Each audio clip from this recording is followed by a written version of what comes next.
欢迎观看老爸的时光，每周分享家庭美食。最近的天气肯定是又闷又热，家里的冰箱里肯定会备有很多的雪糕。那今天呢，给大家分享家庭版的3种口味的冰激凌的做法。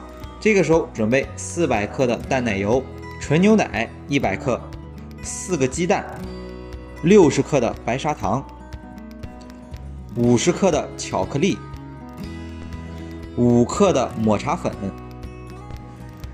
盐少许，连1克都用不上。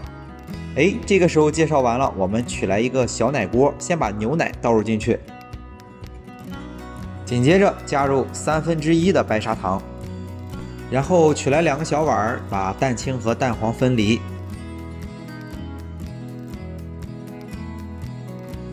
只留下蛋黄，蛋黄里边加入几滴的白醋。加入白糖之后，我们把蛋黄打发一下。之前有一个视频是做虎皮蛋糕的时候，也用到了打发蛋黄。黄色的蛋黄打发至发白，这个时候蛋黄就打发的差不多了。打发好之后，起锅，把刚才倒入锅中的牛奶用小火加热。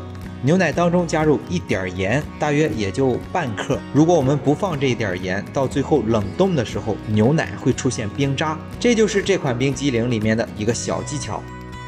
待牛奶热了，白糖全部融化以后，把它全部加入到蛋黄当中，边加边搅拌，搅拌特别的均匀之后，把所有的材料再倒入到锅中，同样是小火，边预热边搅拌，一定要快一点搅拌，不然很容易就会糊底儿。加热搅拌到什么程度？搅拌成大概就像小米粥这样的粘稠的糊状。但是为了防止糊底儿，我们还需要再继续搅拌一会儿。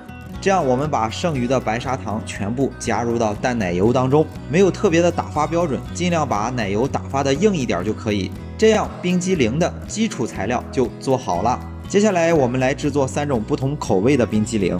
取一个小碗，把加热的材料和打发的淡奶油各取1/3，混合好之后放入在一个小盒子当中。这种很简单，它就是原味的冰激凌。盒子里的材料我们清震，让它自动找平，排出多余的气体。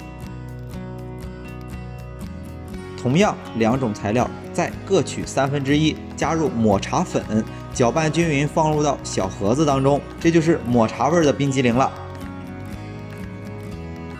下一种就是巧克力的，为什么巧克力要最后去做？因为我们要把巧克力放入在第1种材料当中，再上锅加热，把巧克力和材料融合之后，然后再倒入刚才打发的淡奶油当中，这样混合好之后放入到一个盒子当中。这样3种冰激凌做完了之后，我们只需要放在冰箱里冷冻4个小时。4个小时之后，我们就获得了3种不同口味，而且做法简单还好吃的3种家庭版的冰激凌。制作冰激凌的时候，我们一定要注意，在加热的时候一定要用小火去加热。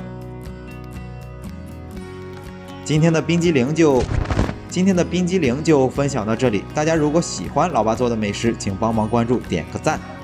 为了方便大家去看视频中所需要的材料已经备注在视频下方的备注栏。